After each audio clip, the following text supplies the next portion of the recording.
talking about the strike second deal. The strike second deal is easily one of the more versatile of all the gambling moves, and it enables you to switch the top card of the deck for the second card in the action of apparently dealing a single card from the top of the deck, something like that. This is one of the older sleights that we know of, at least a couple hundred years old. The first descriptions probably didn't appear in print until the turn of the century, around the 1900 time frame. And we'll talk a lot about that as we get into the move. So here we go with the strike second deal.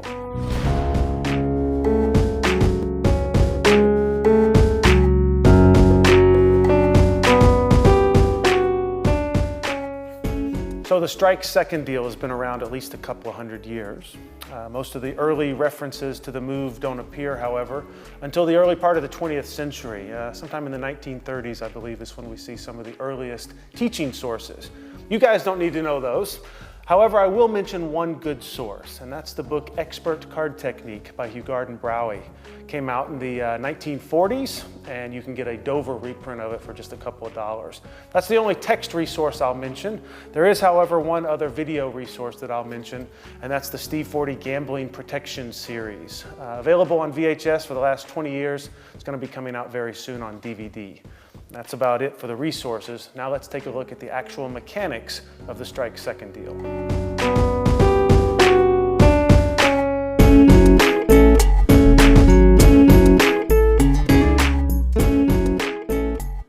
Okay, now for the actual mechanics of the strike second deal. Before I begin, I should point out that most false deals, including the second deal, look better if you have a deck of cards with an all-over back design like these B number 67 backs here. However, they don't help the teaching process very much because it's difficult for you to see where one card leaves off and the other card begins. So I will be showing the move and teaching the move with a deck of cards that has a white border, like this deck of win cards.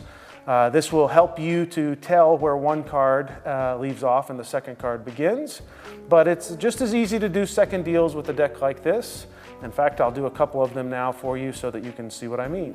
So there's the ace of spades on top of the deck, and this would be a strike second deal, just dealing an indifferent card to the table. Here's a couple of more strike second deals, and you can see that the deal looks pretty good even though we have a white border. And there's the ace of spades on top of the deck. None of these cards are the ace of spades because they were all second deals.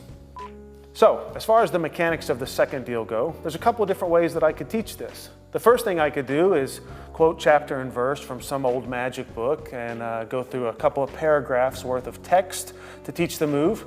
Or I could just show it to you in 3 easy steps. Watch closely. So for the strike second deal, we're going to push the top card over to the right and slightly downward towards the dealer. The right thumb is going to make contact with the second card at the upper right-hand corner and drag that card out diagonally, sort of towards what would be a 2 o'clock position. Eventually, the right forefinger can grab the underside of the card and remove it completely. And as this is happening, the left thumb moves the top card back where it belongs. I'll do that again for you. Watch closely. This is the essence of the strike second deal in 3 steps. Push over, strike and remove, replace the top card. Push over, strike and remove, replace the top card. As I get faster and I start narrowing the gap, in other words, decreasing the size of this pushover from, I don't know, 3/4 of an inch to an inch there to just barely the width of the white border here, we get a better and better illusion. This is a very rough second deal. This is a slightly better second deal. And you can even get a second deal where the top card hardly moves at all. And we will talk about how you get from 1, 2, 3 second deal to the smooth second deal right now.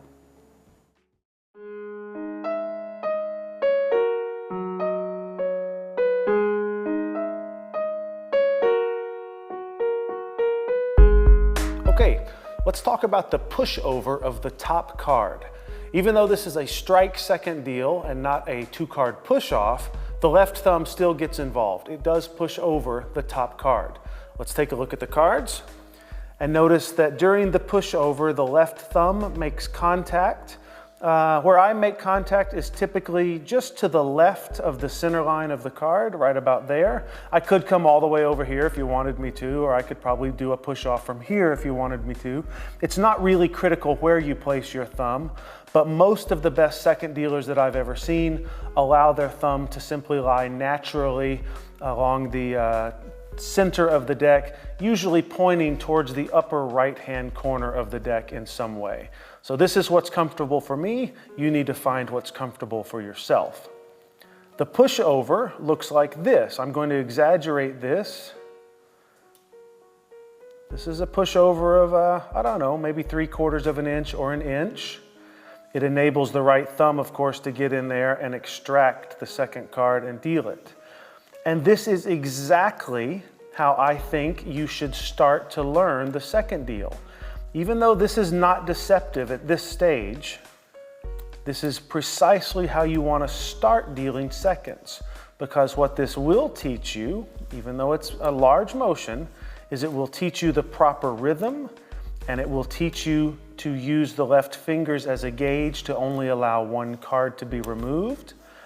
And once you have the basic mechanics of this down, we will start to work on narrowing this gap. This is the pushover part of the second deal. Here's another quick note on the pushover of the top card. Let's take a look. I wanted to point out that the pivot point on the left thumb is very important. When you're pushing this top card over, notice that this pivot point doesn't move, but it enables the top card to lever out, exposing this upper right-hand corner, which is where your right thumb is going to make contact, and then get levered right back into position. This is the pivot point, and you want to sort of tuck that corner into the flesh at the base of the left thumb so that you have a nice pivot point. Nice little important tip there. The pivot point.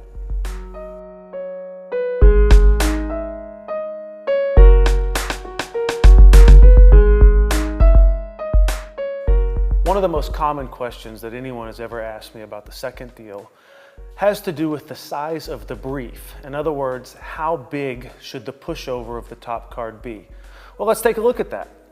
I believe that when you're learning the deal, you should absolutely use a large enough brief, that's this distance here, to make the deal comfortable.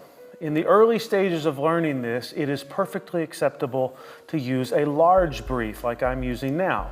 Now, this is not a good performance brief. You wouldn't want to push the top card over by an inch like this if you didn't have to, but this is certainly a good way of learning it. And over time, you should start to attempt to make the brief smaller. You should attempt to push over maybe twice or 2.5 times the width of the white border.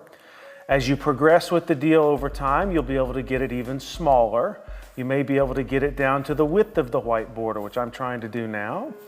And if you progress even further, you may get it down to where you're pushing over 1/2 or even 1/3 of the width of the white border. This is, of course, much more difficult, but it's something that you should strive for.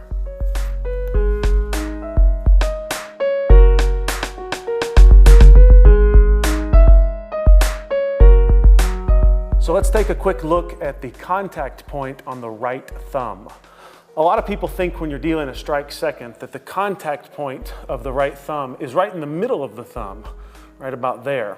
Well, you can actually deal from there. It's fine, it'll work for you. I did it for many years, but I've actually changed. I no longer make contact with the flat part of my thumb like this. Although again, I don't mind if you learn it this way, at least initially. But eventually, I transitioned into making contact at a different spot on my thumb. I now make contact slightly off to the side of my thumb, right about there.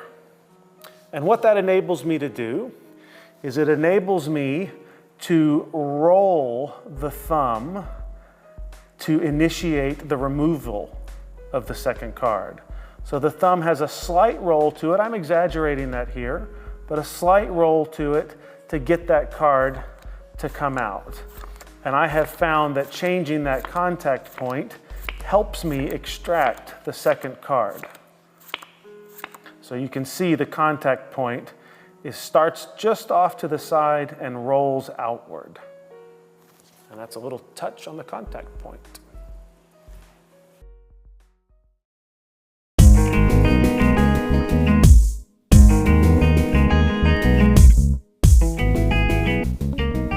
I wanted to share a quick tip with you on the taking hand, in other words, the right hand. Let's take a look. You'll probably have noticed in the demonstration that I was taking the second card between my right index finger and my right thumb like this. And that's fine, it's the way I almost always deal the second card, but I did want to point out that you don't have to take with the index finger and thumb. You can take with the second finger and thumb if you prefer. It doesn't really matter. In fact, I believe this is the way that I learned to deal the second, and I transitioned to the four-finger take over the years for reasons that, well, we don't have to get into. But just notice that it doesn't really matter if you take with the index finger or the second finger. In fact, if you want to get ridiculous about it, you could even take with the third finger. And I do this only to prove a point that it's possible, not that I actually recommend this technique. Same thing with taking with the pinky. If you wanted to do it, you can do it. But again, this isn't to encourage you to do it this way. It's just to show you that you can take with any hand, or any finger combination rather, once you know what you're doing. Just a quick little note on the taking hand.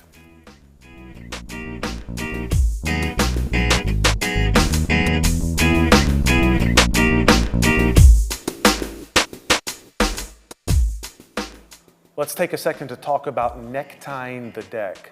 Necktying the deck is a tool that you can use to very good effect, or it's something that you can overuse and abuse. This is necktying the deck.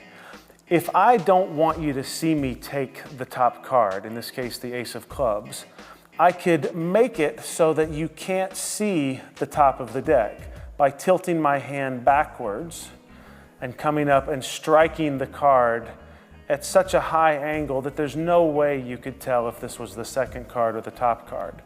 Unfortunately, a large necktying action like this is a tip-off. A lot of times you see someone rocking the hands up and down, and you can tell that they're dealing seconds from several feet away.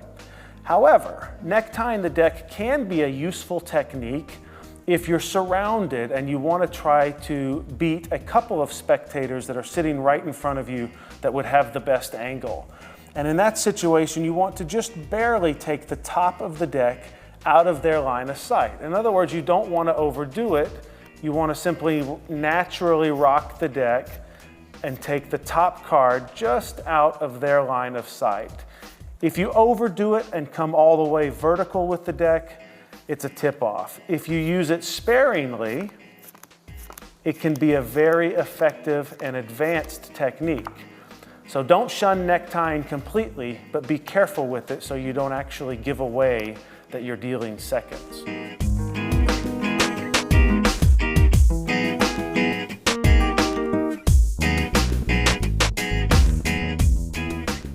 Let's talk for just a second about the sale of the second card. Here we go. Most people, when they're practicing a false deal like the strike second deal, they tend to deal into a pile directly onto the table like this. And there's certainly nothing wrong with this. It's a good way to count the cards, and it's very effective for magic purposes. However, if you're ever going to do a demonstration where you really want to look like you're dealing the cards, you should incorporate the sale into your practice routines. This is sailing the second card. It's where you're throwing the card forward as if you were dealing it to an opponent in a real card game. And these techniques are slightly different, even though they may not look that different to you if you've never tried this. And it's important to learn both.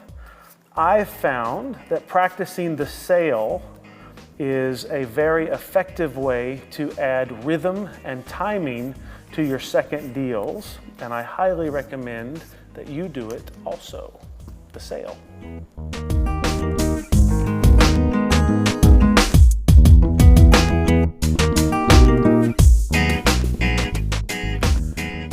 It will help you to understand the strike second deal if we take a second to look at the striking action as applied to the top card of the deck, like this. If I'm going to strike the top card of the deck, there is no pushover action with the left thumb. It would simply be this. The right thumb makes contact and takes the card right off the top. Now, believe it or not, the left fingers are playing a very important role here. These three fingers are playing a very important role. Here's what they're doing. If the fingers are too high, obviously the card can't be taken without getting up and over the top of them. If the fingers are too high, no card comes off. If the fingers are too low, you strike and several cards start to fall off the top of the deck. It's important that these fingers act as a gauge to ensure that only one card at a time is removed from the deck using the striking action. If you do this a couple of times, you'll start to get the idea.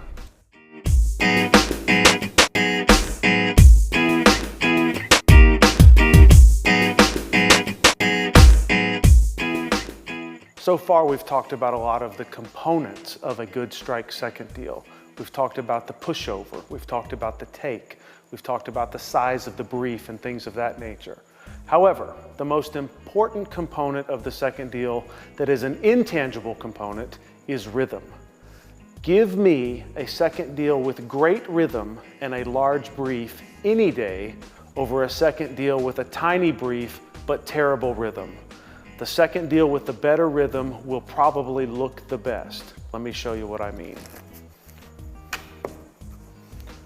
So here's a second deal with a tiny brief but bad rhythm. I'm not going to start second dealing immediately, so we are going to lose the ace of spades, but it would look something like this. These are all tops, and then suddenly I'm going to try to get a second deal in there. And notice how everything changes as I go for the second deal. Now I'm trying this with a very small brief, and the rhythm is actually throwing me off. It's difficult to do quickly. Let's take a look at good second dealing rhythm.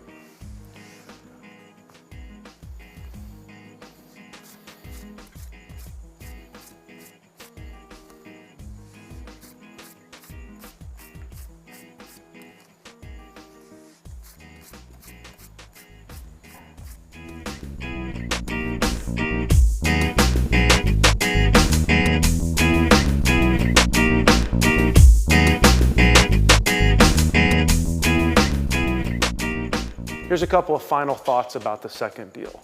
First and foremost, throughout this video, I have been using occasionally a microscopic brief. You might have noticed that a couple of times it even looks like the top card stops moving completely, and yet I somehow still managed to get the second card out from underneath it.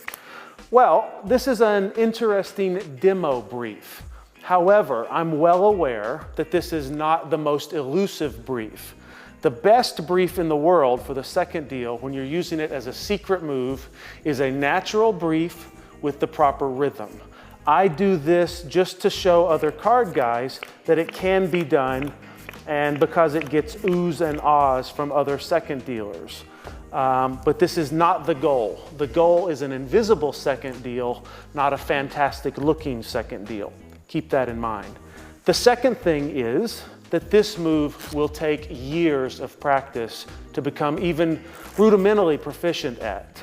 You may have the basic mechanics down in a couple of weeks or months, but getting a second deal that you almost never miss, that always lands right in front of the person you're trying to deal it to, and that looks exactly like your top, the top deal, taking the top card, is a very difficult task. This is a complex move, and it's going to take months and months and months of practice just to even get the basics of. However, I believe that with sufficient practice, you could have a workable second deal within a year if you really set your mind to it. Before I go, I would just like to thank 3 people that helped me tremendously with the second deal over the years. Those 3 men are Steve Forty, Richard Turner, and Martin Nash. All three of these gentlemen deal unbelievably nice seconds, bottoms, centers, you name it, they can do it. And all three have been extremely influential on me over the past 20 years. If you can find their products, I highly recommend that you get them. Thanks a lot.